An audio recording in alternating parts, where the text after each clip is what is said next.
Hey, everybody. Thanks for listening to the Raw Knuckles podcast. We'd really appreciate it if you'd like, subscribe, and share with a friend. When I stepped on the ice, I never backed down, and I never stayed down. And I was vicious, and I was malicious, and I don't care. He's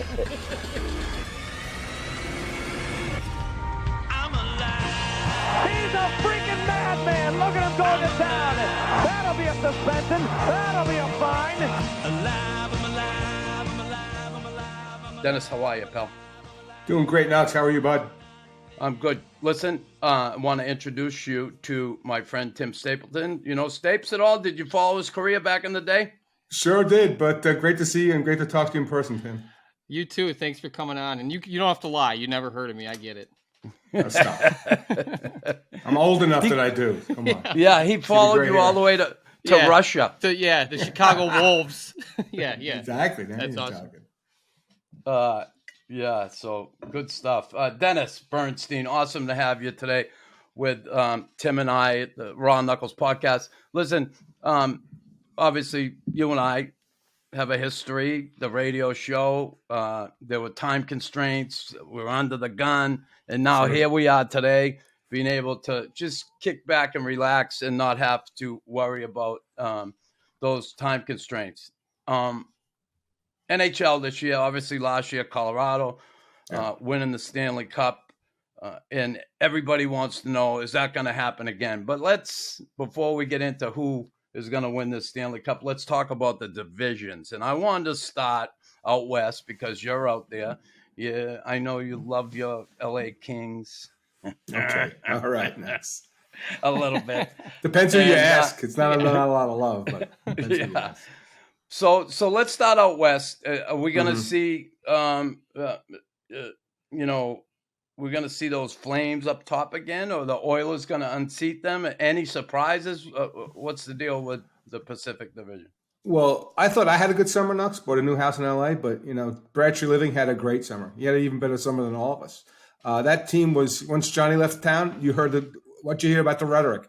Nobody wants to play there. Nobody will stay. Nobody stay long term. Well, he turned it around big time. He brought in Huberdeau. He brought in Mackenzie Weegar, signed them both to long-term deals. And then to go get Nas. This is a dangerous, deep team. I think they repeat as the division winner. I like the same top three, to be honest with you guys. I like Calgary at the top, Edmonton. There's not going to be any goals from center ice anymore. I was in the building in the playoffs when Mike Smith gave up those goals, and it was the loudest building in the playoffs, Knucks, until those goals went in the net that were just from impossible angles from center ice. I don't know if Jack can win him a cup, but it's an improvement in net. So I'll go Calgary, Edmonton, LA again. I like Edmonton. I like LA because they added to Kevin Fiala, a legit scorer who actually, for the first time in over a decade, a different player than Anze Kopitar might lead the team in scoring. So I like what they've done there. I think Vancouver sticks his head out. The team I'm concerned about is Vegas because it makes so many changes. I'm not sure how healthy Mark Stone is. Can Jack Eichel play an entire season? And the goaltending, I don't know. This is a team that's really under the gun. So if I had to handicap the top four, I would say Calgary, Edmonton, LA, and Vancouver. Vancouver, huh? Yeah. You think Demko can, relive some of that magic he had early in the early go with Vancouver? He's going to have to, Knucks, because the one weakness on Vancouver is their blue line. It's not a top-notch blue line. Tyler Maas is up. That doesn't help as well. So they're going to have to score a lot. I think Thatcher early in the season is going to have to make some big-time saves. He might have games where he might have to save 45 or 47 shots. It's going to be exciting for the fans in Vancouver, but I really like the way they played under Bruce Boudreau. I don't know what's going on with Travis Green because I like him. I think he's a really good coach. That team responded to Bruce, and I think it continues. So I think they can stick their head in there as maybe one of the wild card teams in the top two in the West. So you look at say the Sharks, the Ducks, obviously the Kraken still in the early stages. How long till we see a turnaround with the Sharkies and the Duckies? Yeah, God bless Mike Greer and David Quinn. That roster is, except for the top two guys, with Hertl and Timo Meier, and to some extent Logan Couture. This is a team that doesn't have a lot in net, doesn't have a lot on the blue line. They traded Brett Burns. This is a classic rebuild. So I think they could be last in the division. I like what Anaheim's doing. They're not ready yet. The blue line still is kind of weak, and they're a very young team. Seattle, I like what Seattle did. Knucks, I was saying for months before, I said they have to find a way to get Shane Wright at the 4. And by luck and by crook, they got him at 4. So look how they line up in the middle. Matty Benier, Shane Wright, Yanni Gourde, who's a really good player. He's not a top line. He's not a number 1 center on a championship team. I think in the future, Seattle will be better. I like what they have down the middle. Grubauer can bounce back. But damn, they were boring last year. They have to find a way to score. I know they added a couple players, Burakovsky and Oliver Bjorkstrand. So I think it's improvement. I think the fans will see a better product in Seattle, but they're not quite a playoff team. So I have to handicap those 3 teams. I would have San Jose last, probably Seattle second, and Anaheim trying to build off last season with Zegras and now Mason McTavish in the lineup. How about that, Matty Beniers? He's a kid from Massachusetts. I know his dad, and I followed him in the World Junior playing for the U.S. That kid, he was on the money. He played both ends of the rink. Good sized kid. He had good hockey sense. You think he's in the top spot when you talk about center iceman there? Yeah, I think so. I mean, Shane might eventually beat him out, but right now, no. I mean, Matty came in, I think, had 10 games last year, got 9 points. This is a player, and there's no pressure. Here's the great thing about playing in Seattle as opposed to the markets. Matty Beniers has time to develop at the NHL level. That's very rare. Usually it's in the AHL or in juniors, but there's no pressure to win in Seattle. So he can come in there, make the mistakes, learn the 200-foot game, and progress to be a number 1 center. I think he certainly has the potential. But again, I think it's the group that they have potentially down the road, 2 or 3 seasons. That could be a really strong trio down the middle. But I think Matty is the one. Look, at this point, Yanni Gourde's the best center on the team. I think potentially, though, Beniers would be the 1. And then if you have Gourde as 2 or 3C, then you're talking about starting to have the makings of a playoff team. Not this season, but I do think Matty would be the number 1 center eventually in Seattle. Yeah, it should be interesting to see how that all plays out. Tim, who are you picking out west, Tim? I like the Oilers. I like the Oilers. You do? You had the Flames over the Oilers, Dennis, you said? Yep. Yeah, no, I like the Oilers. I like I like that they signed Evander Kane back, and I think, I think this year with, I don't know. I feel like the Oilers they're creeping and they're getting there and they're taking their losses, but I think this could be the year they might even be in the Cup Finals. That's just my opinion. Wow. Some people got them there. Some people picked them there. There's no question about it.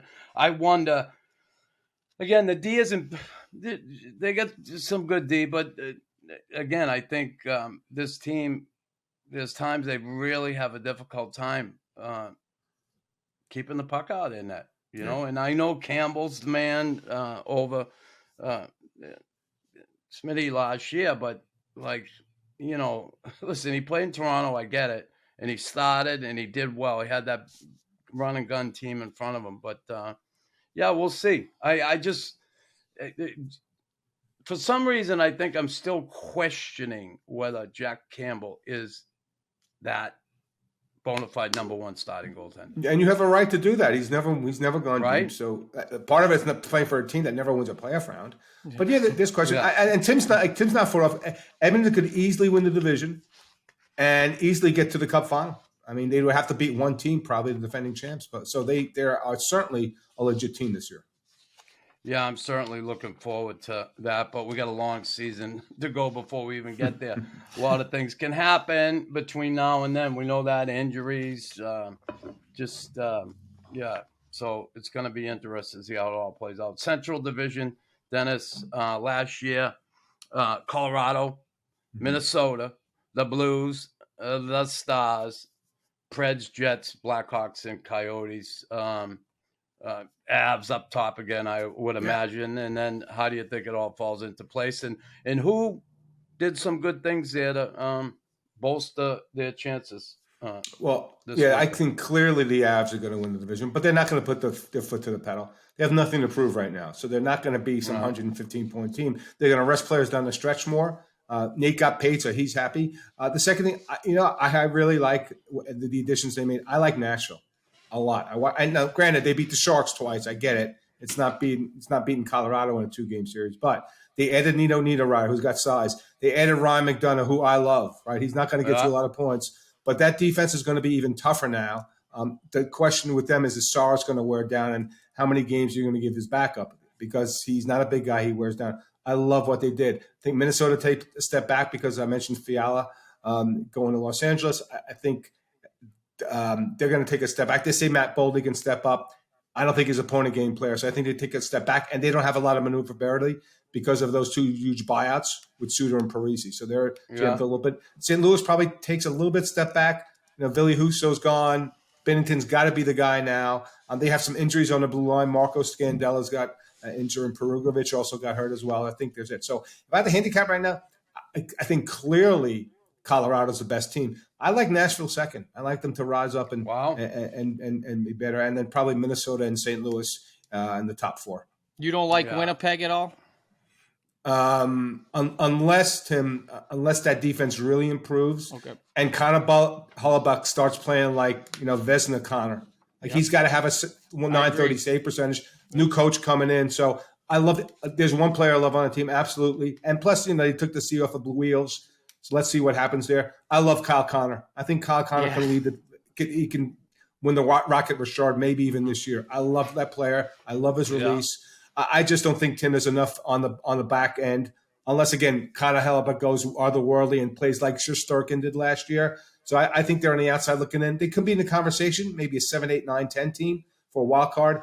I don't think they are one of the stronger teams in the division because of the defense and goaltending right now. Yeah, their defense is a little suspect. Goaltending, if the other guy's on top, no question, Hellenbach. But what I wonder, and listen, Bowness coming in, okay, I get it. Rick Bowness, to me, he was an assistant coach his whole career. He head coached a little in Boston, then in Dallas, okay? That didn't work out, I guess, too well. So now we find him in Winnipeg. One of the first things that happens is he removes the big seed from Blake Wheeler. Like, I honestly think from the get-go, there's going to be some resentment from within that room. Whether they, put on a happy face for him when he had all them meetings, because I heard his interview and he said, everybody seems to get it, blah, blah, blah. I wonder how that's going to work. I think that's going to have a negative effect down through the lineup. I think that it's a precursor to a trade. I mean, does a guy really want to commit all in and be all in once you take the – I know it's ceremonial, but Tim knows it means something to the guy who wears it, right, who wears the letter. So that's going to be a challenge. I think it's a precursor to a trade. I think if this team isn't in the mix come playoff time, that would be the first guy I'd like to move, and he's got a big ticket as well. So any surprise in that division, do you think? Who could, just come out of nowhere? No? No, I think this because the presence of Carolina of the champs kind of mutes that. So, and I don't really see Dallas. I'm not in love with Dallas. And here's the thing: Arizona and Chicago. It's a race to the bottom. They're going to lose a lot of games. So you could have a situation where you might need more points in that division to get to the top three because those are going to be automatic wins this year. But nothing. I'm not a big fan of Dallas. I just think they have a one-line team. Jason Robertson's coming in late, didn't get training camp. They would need Knucks big seasons from Tyler Seguin and Jamie Benn. And at this point, Ty's too banged up and too injured. He says he's healthy, and then Jamie Benn is a shadow of himself. So I think when you handicap those teams, I would probably look at Dallas as maybe 5th or 6th in the division. But clearly the bottom two are Arizona and Chicago. Yeah, and then you think you said, like you said, Knucks, long season. It's just a start, but these trades, Patrick Kane's probably not going to finish in Chicago, right? That's what I'm hearing over here. And I mean, when he gets traded or wherever he goes, whatever team he goes to, that's just, you know what I mean? Does that team become a cup tender the next day, right? So do you know anything about, that whole team and what, Taves and Kane, they'll probably be gone, in your opinion? I'm not sure about Jonathan Taves because of the health issues, Tim. Mm-hmm. But Patrick Kane, 20 games in, is going to be sick and tired. If they go 4-16, he's like, I want out. And I get it. He'd love to stay there. Why would you want to leave Chicago? They're gods in Chicago. They are legacy. That's the legacy of this franchise now. Yeah. So, but Patrick's got 1 year left, and I think he would, when he sees what the team is going to be like on the ice, he's going to. I'm sure he's already said it. I'm sure he's talked to Papazon and said, look, when the times, even though they'll deny it. Like when the time comes, let's pull the trigger because there's going to be a lot of losing in Chicago. I get what they're trying to do. They're trying to race Arizona to Connor Bedard. I get it. I understand it. But that's the one chip that they have, right, Tim, is Patrick Kane, even on a rental, is a difference maker, a huge difference maker because he's still that player. He can still be a facilitator on the wing. Very few players are like that can pass and facilitate from the wing. So I think he's still very, very valuable. But at some point, he's got to wave the white flag because that's going to be a terrible team this year and move on. And then you're right, it could tip the balance on where he lands. You did mention we were talking Dallas there and Sagan and Ben. I wonder how long, if they struggle, and they probably will at some point, where the owner comes out and starts to chirp again. Remember, they struggled and he come out and he was pissed off. Yeah. He just signed them big contracts and God, some of these contracts guys get, for what they did, and then next thing you know, like it was like here in Montreal, right? Suzuki signs that deal. It's for what they expect him to do, right? And then you sign a lot of guys like Brendan Gallagher's contract, right? It's signed for what he did, and they're kind of locked into it. And listen, I hope he has a comeback here, Gally, no question, and we'll get into that a little more. But, those guys signed those big deals, and God, that owner just wasn't too happy, right? Yeah, and it's not it's a big market team, but it's not, it's not a Toronto or a Montreal or a New York or a Los Angeles or a Chicago. So it's going to be challenging, and those are long-term deals. And that's at the time you would think, okay, you don't worry about the back end of the deal, whatever it is now, but now all of a sudden you're worried because the production is really plummeted and you can't move those guys. Like they're not movable based on their production and their tickets right now. Yeah.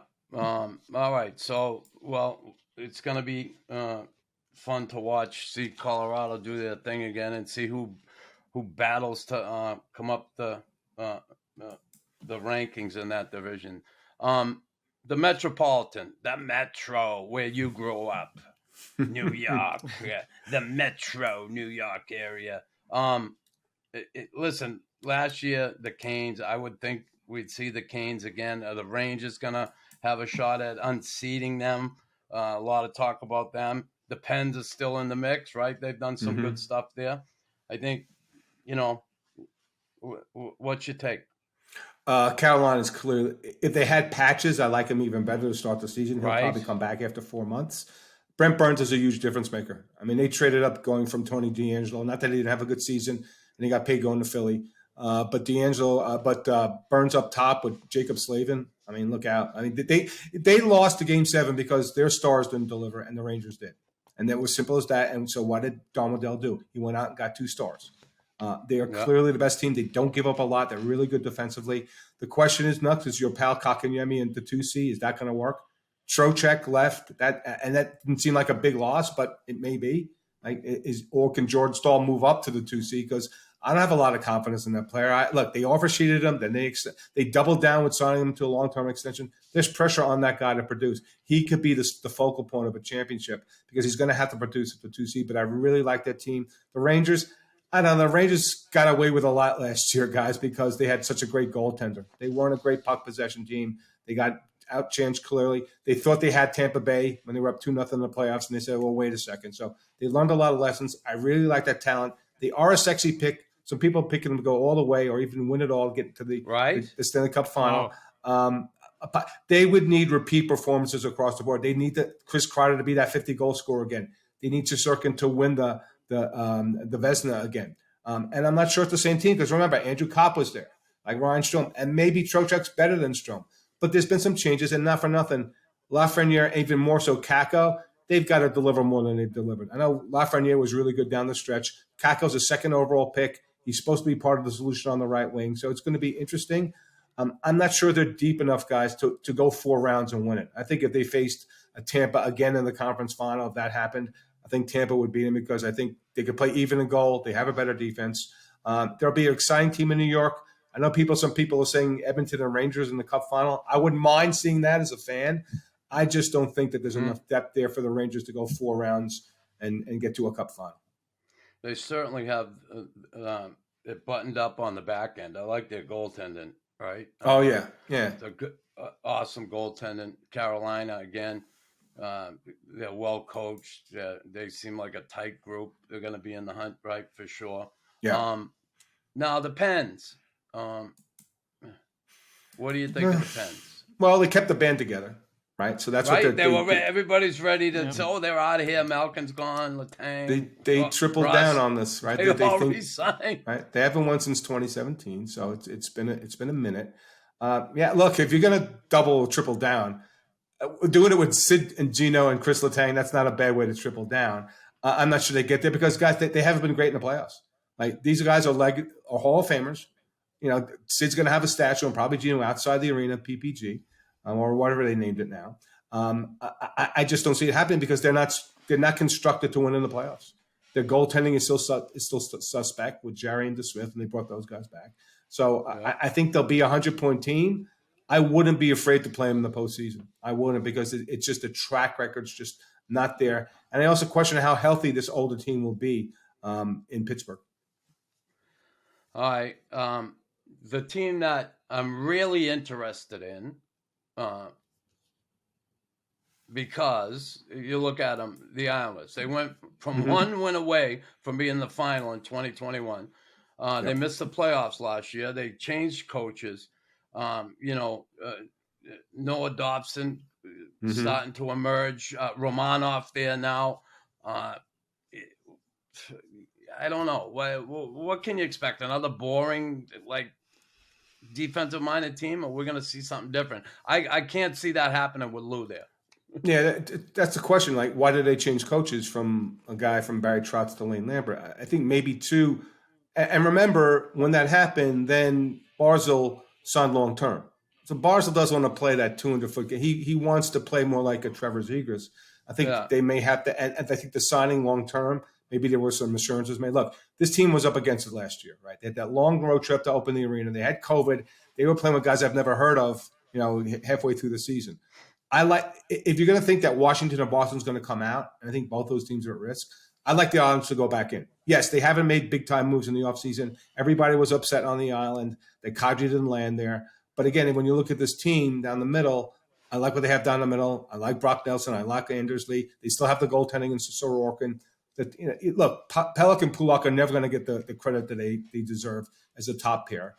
You mentioned Noah Dobson. I think this team can make that 20-point bounce back because, again, a lot of those mitigating circumstances I talked about last season aren't present. I don't think that they're the team that we saw 2 seasons ago when they lost 1-0 in 7 on a shorthanded goal to Tampa in Tampa. But I think they do make it back to the playoffs. And if they do, they can be a dangerous team. Yeah, they won't be the most exciting team. They're not going to be the Rangers or Edmonton. I get it. But I think they can find ways to win teams because I think their structure and their depth is still solid. I think one of the biggest stories, too, in that division is going to be Tortorella. And I'm a fan of Tortorella, but I know he's kind of considered more old school. But what's your thoughts? Dennis loves him. Yeah, what do you think? Do you think it's going to be successful there? What do you think is going to happen? Okay, Tim, it depends how you define success. If you define success by a lot of losing, because John better get ready for it, fine. Look, here's the thing. Here's the thing with Philadelphia. And I grew up a Flyers fan. Actually, when I was in college, I was a Flyers fan, right? And I remember those 74 and 75 teams that eventually the Habs kicked their butts eventually. But I remember those. And to me, the worst thing about last season, guys, is I know Philadelphia. I went to games in Philadelphia. To see 6,000 people in that building that holds 18,000, and to watch these games and to know that at 2-0, 5 minutes in, they were done, I feel bad. I feel sad because we need the Flyers to be relevant. Tim Knucks, they will not be relevant. It's going to be a lot of losing. He has to put in structure.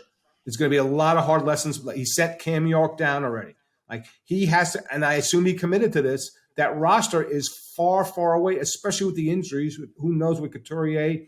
I guess Kevin Hayes is going to get through. No Ryan Ellis. It's a long friggin' season, guys. He better be conditioned to go back to a situation where the team might win 25 games because that's where they are right now. So I agree with you, Tim. There'll be some nights where the press conferences will last 17 seconds and we'll laugh about it. But this is a major, and I guess the way Torts look at it, this is a major challenge. He's not taking hold of a veteran team that's that needs just that final push. This team needs a huge push uphill. So I'm going to be intrigued to see how he handles the losing, how he handles the Philadelphia media, because there's going to be a ton of losing. But hopefully it's a way for them to bounce back up. But I think there's got to be some progress. Otherwise, Chuck Fletcher, I don't see him continuing after the year because there were a lot of promises made, a lot of contracts were signed that were big time contracts like Couturier, like Hayes. They couldn't sign Gaudreau, right? They couldn't sign, right? It hasn't paid off yet. This is a classic rebuild. I don't care how they dress it up or put lipstick on a pig. This is going to be, again, a team that probably won't be bad as Arizona or Chicago, but in that division, they're a last place team. Mm-hmm. So, in saying that, classic rebuild, do you think Tortorella's the guy for a rebuild? Like that, it just tells me the GM is desperate. He wants somebody to come in there and, get water out of the rock. And I don't know if that's going to happen. Expectations couldn't be any lower for the Flyers. Yeah, well, that's the one advantage for Torts, but they want structure. They desperately need structure, guys. You watch those games, no clue on defense, no clue on the back end. It wasn't watchable hockey. And again, it was sad because those fans deserve better, whether you love Philly or not. So I think he's coming. He may be the builder, Mux. He may not be the guy to put him over, right? Because it may take more than 5 years or whatever long his contract is. They need a platform to build off of. They don't have that now. I think Torts can do that. All right.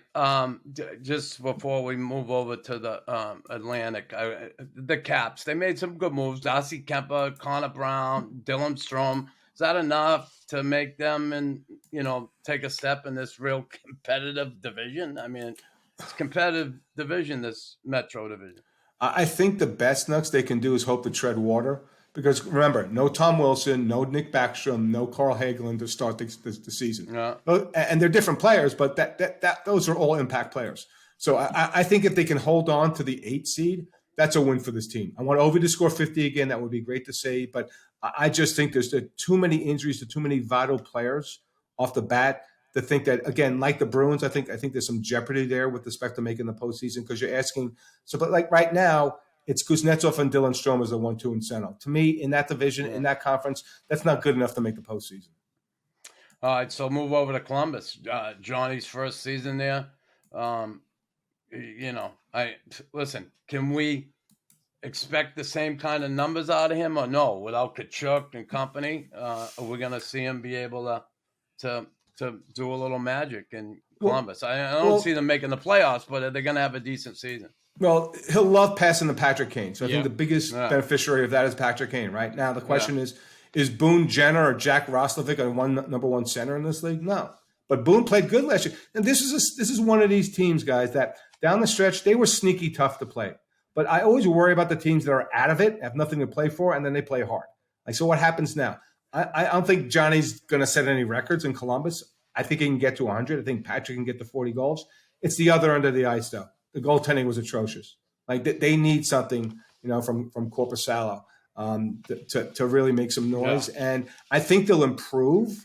And I think that the one thing about Columbus, the one really good thing is when Johnny signed there, guys, it just didn't mean a lot to the fans or the team. It meant something to the city. Because people are like, wow, why would anybody go to Columbus, Ohio? I've been to Columbus. It's a great arena, great fans, great place to live. Players move there and stay and like it. So I think overall, it's a great move by Keck to get him in there. Do I think they make him a playoff team? I don't know. Again, you go back to the blue line. You go back to the goaltending, right? It's Merzlikins, it's Korpisalo and Tarasov.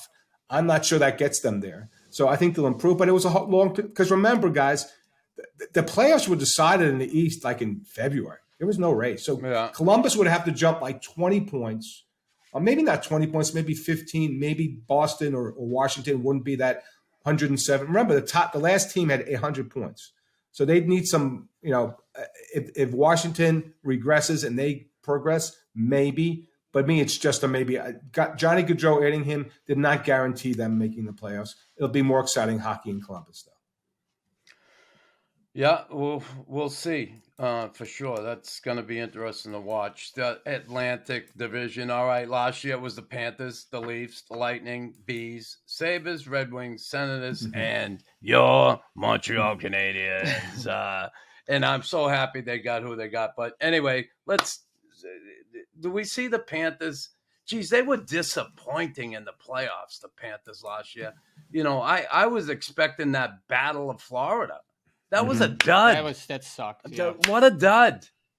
Well, look at your blue line, and look at your goaltending, and look at the team they played. A team that knows how to win their playoffs, right? So I love the season Florida had. I voted Huberdeau number 1 for the Hart Trophy because I thought he was that good. He set a record for left wings with assists. This is a very different team, guys, now, right? You trade away Huberdeau, you bring in Tkachuk, which changes the style of play. I think the bigger loss is losing Mackenzie Weegar, right? Yeah, that's a big loss. It's a top pair defenseman on that team. I think that you talk about lessons learned. Who cares about 124 points? Who cares about winning the President's Trophy? It doesn't matter. My question to both of you, is this team any better equipped to win a playoff round than now? And not for nothing, they won a round. They didn't play good against Washington. Had Washington had a little bit more around the net, they would have beat Florida. So, again, coaching change to Paul Maurice. I don't know. I think they'll be entertaining. They're certainly in the playoffs, maybe 100, 102-point team. Because the way they went out, guys, against Tampa, like I've got my reservations because the season starts for these guys in April at game 83. Like all this other stuff, they just proved to themselves it didn't matter. So I'm not sure, again, like Toronto, do they have enough commitment on the other side of the puck? Are they good enough defensively to win in the playoffs? I don't know. It's a downgrade losing Weegar, so I'm not sure. In the top 3, I don't like them to win the division. And I'm not sure they're a deep playoff run either. So they lost Weegar, but they got Racco Gudis. He'll police the ice, yeah, for sure. Oh my God, Racco Gudis, that kid! I could every time I watch him, I'm like, I know if I was ever on the ice, this kid is going to be attacking my knees or whatever. He is a little pain in the ass, that guy. But I love the way he plays. Anyway, He cannot replace that guy. Again, I was joking, but so the Panthers, okay, the Lightning going to be in the hunt still, right? Mm-hmm. Yes. Still a solid team. The Leafs, like you said, question, are they able to – you think Matt Murray and Samsonov here, that's, that duo is going to get it done. Matt Murray is just – since he left Pittsburgh, everything has been horrendous. I mean, he had a decent exhibition season, but that's exhibition. It depends what you think success is in Toronto. Is it just winning a round because they never win a round? Is it going 2 rounds? Is it going 4 rounds? Is it winning the cup? I don't know. And that always does Kyle Dubas keep his job if they, let's say, win 1 round, because that's success. I don't know how you measure success in Toronto. I like them to win the division. I do. The goaltending, it's shaky, but there's so much firepower up front. I think Austin's going to go big again this year. He could be back-to-back Hart winners if it's not either Connor or Leon. So I like them to win the division. Again, I don't know. How healthy is the blue line going to be? And what's going to happen to goaltending? Yeah, Matt Murray, he's done some solid things in Pittsburgh, but is he the same goalie? I mean, this is a goalie that Ottawa traded. If Ottawa had any designs on making the postseason, why would they trade Murray? So I think that it's going to be an entertaining season. I think they can have a huge season. I think they can repeat 115 points, win the division, because Tampa doesn't care. Florida's not as good. So I do like them to win the division. But again, with them, I don't know how you measure success. I don't know if people can keep their jobs. Let's say if they get out of the division, win 2 rounds, and then wind up losing to the who's ever in the Metro. You think Detroit's got to? I know you think they could squeeze in? You think they're going to surprise people this year? I feel like I like their roster. I like the way they play. I don't know. What's your thoughts?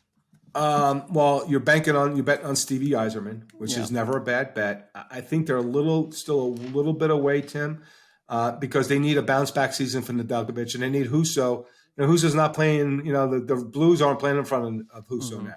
Now it's the Detroit Red Wings, and my concern is, and I've seen this in Los Angeles way back in the day when Dean Lombardi came in, when he signed all these free agents.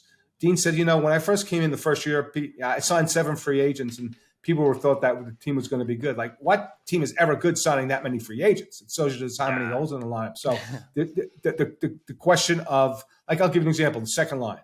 Right now, it's David Perron, Andrew Kopp, and Jacob Verana, who are all good players. I have no idea if they can play together. Not for nothing. They need to sign, but Tyler Bertuzzi and Dylan Larkin are both unrestricted at the end of the season. So I'm sure they're looking and seeing what happens with this team. Tim, I think they're a better team, but right now their top pair is what? Look at the top 4. Ben Sherratt, Mo Sider, who I love, who's a monster, who's going to be a Hall of Famer. And then the second pair is Oli Mata and Philip Roenick. And Roenick. How about Roenick? Yeah, I don't don't know, guys. So that's it. So I think they'll be better. They'll be improved. They're on the right track. They believe in Stevie's plan.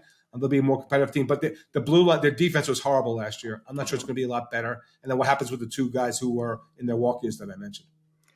Did I read this right? Pius Suter? Yep. Yeah. Pius. Yep.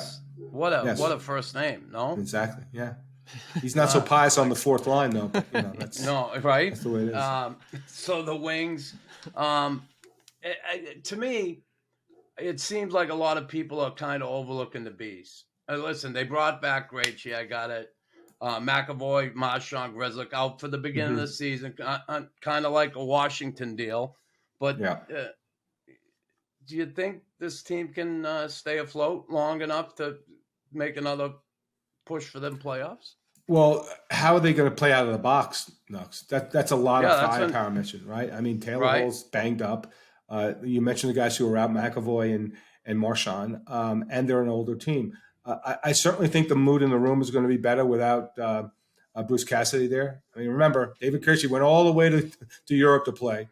Bergeron really wasn't signed until they named Jim Montgomery. Jake DeBrusk withdrew his trade request. So certainly, and Bruce might do great things in Vegas. His time was up in Boston. They didn't like him at all. They didn't like him.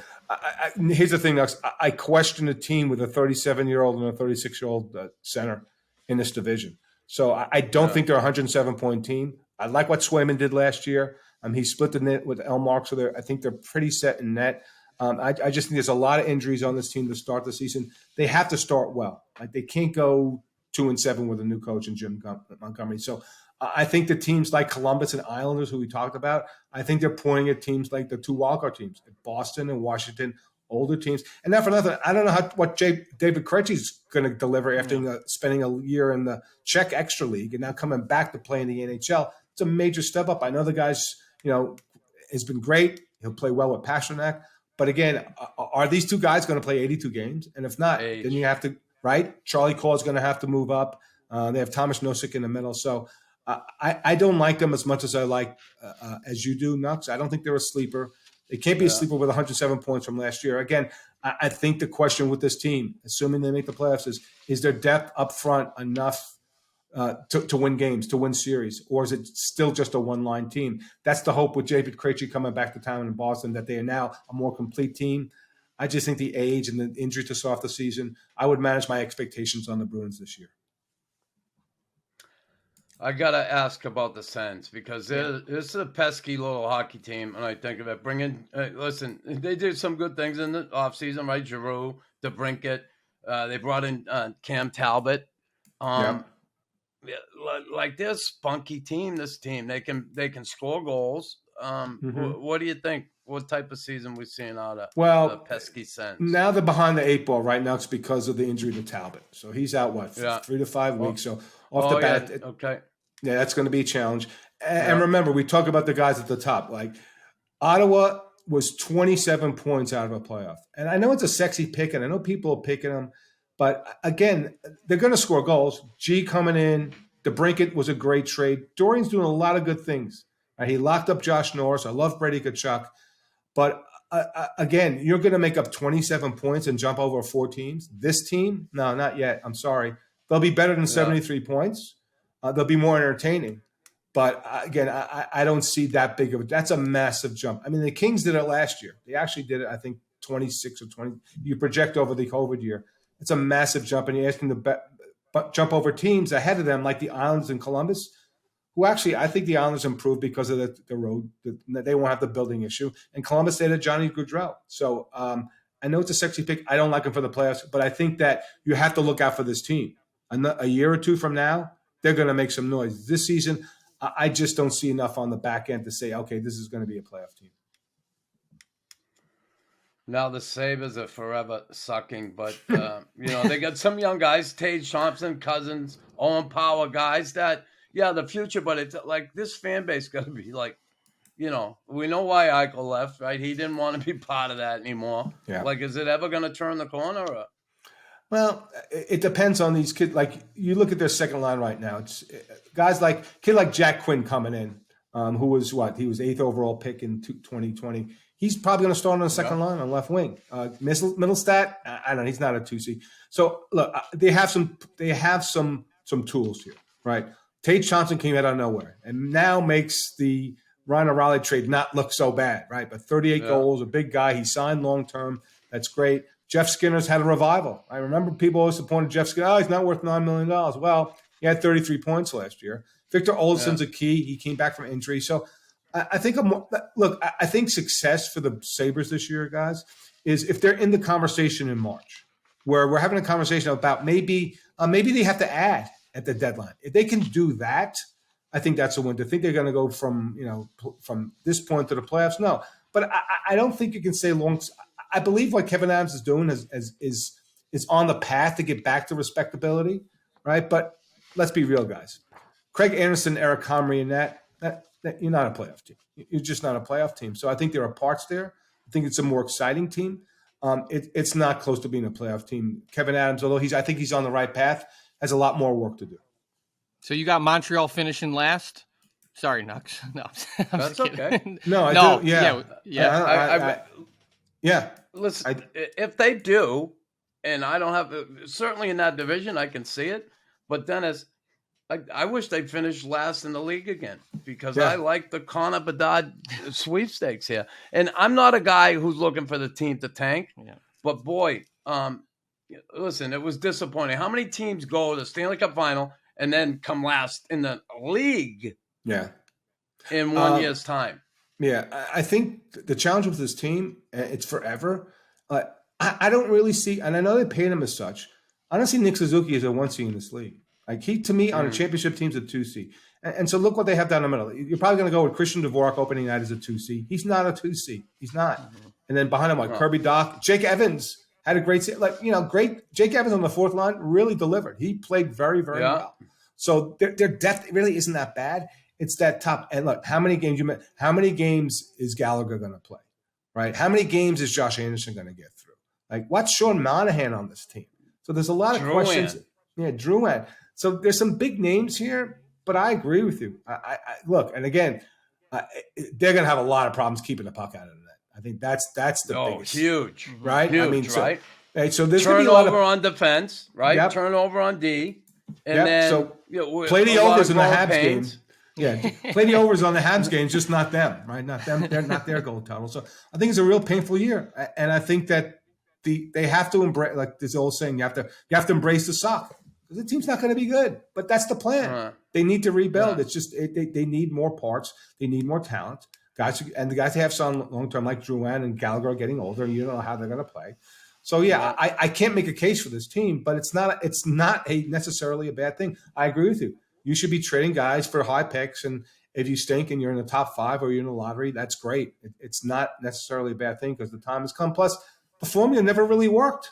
It never really got to a point where they got to a cup final, but we can talk about how, right? Yeah. Not legitimately. So it's a situation where defense and goaltending, big defense and goaltending. They need a lot. They need a lot, and it's going to be a painful season. But you just gotta embrace and look at the young players. Like if Slafkovsky plays a full season, like you have to focus on the younger players and who develops. If you're a fan, that's what you look at. You can't look at the losses because some nights is going to be brutal, right? So going up against Tampa, going up against the Florida, it's going to be brutal, but it's fine.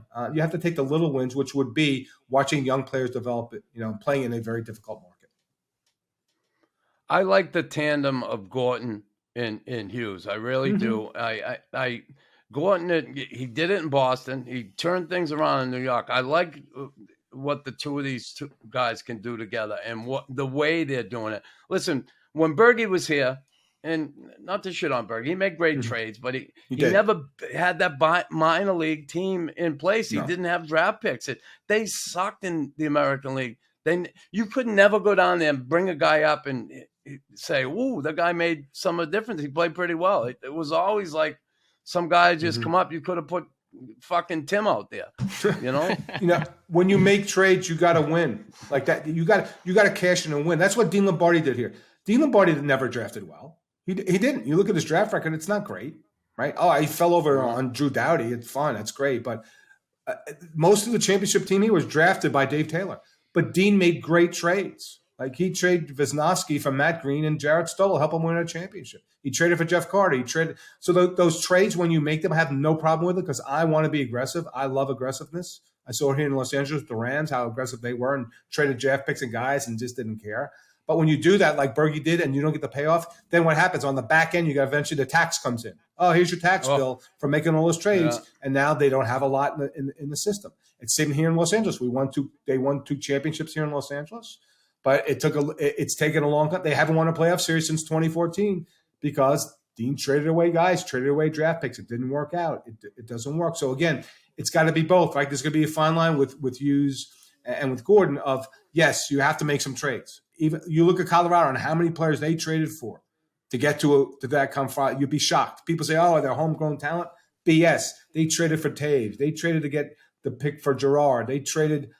They made a lot of trades. They traded a lot of trades. So you have to do both. Like you just can't say, "Okay, we're going to make trades here and we're just going to go all in, trade our draft picks," and that doesn't work. But you can't just you can't find 9 players to draft to win a championship. It just doesn't work like that. It's a combination. That what the Habs need to do, guys, is establish who their core is. The 4 or 5 players, and if they don't have them, then you tell them that's where you are on the rebuild. That's going to get them to a championship. Because Colorado, you look at Tampa, there are core players there. 4 to 5 guys who are cores, and then you just build and add around them either through the draft or free agency. The Habs have to establish that. You can't tell me 3 or 4 years from now if the Habs are a contender who their core players are. Maybe it's to be determined. I don't know. But there's certainly not enough core here to say, okay, now they need to take the next step. They have to establish the core in Montreal and then start adding in probably 2 or 3 seasons. I think they're in the process for sure. You know, they got some good little players. Suzuki, Caulfield, you know, some young guys on the back end. You know, Jordan Harris, going to be interested to see how he pans out. Slavkovsky, Mesa. They got some good guys down in the American Hockey League that should develop well. I love this kid, Abba Jacki. Yeah. Did you see this kid? Yeah. Listen, I saw him play against Ottawa. He had that one fight, right? And he knocked the kid out. But listen, the next game he played against them, he ended up, he scored a goal and he had like 5 hits. But in front of the net, and I heard Gord Miller say, because I didn't know much about this guy, I confess. Who did? He wasn't drafted in the O. He wasn't drafted in the NHL. Right. But Dennis, Gord Miller said, and Mike Johnson said, this guy last year in Canadian hockey was the most feared guy in the Canadian Hockey League. In the OHL, no one wanted to go near him. Like he was just like spooky. So I think that's a good thing for this team, especially you're going to have a lot of nights where you could get pushed around. They got some ssmaller guys. Yeah. But you still need size on the blue line. I like it. Yeah, you can't have 6 Cale Makars back there skating around.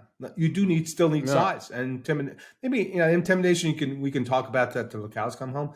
But he's 6'4", 220. Yeah, you need a player like that. Maybe not 5 of them, but you need some of that presence on the ice. And I do. I think he's right. You mentioned there's zero pressure on a guy who was never drafted, wasn't drafted coming into the league, signed as a standard player's contract. So I think it's a win for the Habs. Keep him out there, let him make the mistakes, let him learn the game because you can't coach 6'4", 220. Yeah, for sure. Dennis, this has been awesome. Yeah, we're gonna do this again certainly next week, and I'll be in touch, and we'll. It's great to have you this season. It'll be fun moving forward. We'll certainly talk about some different things as the year goes on, and see, I'm sure someone's going to do something stupid and get suspended. We'll talk about that for sure. Yeah, exactly. It's going to be a fun season. I'm looking forward to it. No problem. Knucks and Tim. I'm glad you said you'd take part in this with us. Oh, so that's awesome stuff. Yeah, great being on the awesome podcast with you guys. We'll both talk to you next week.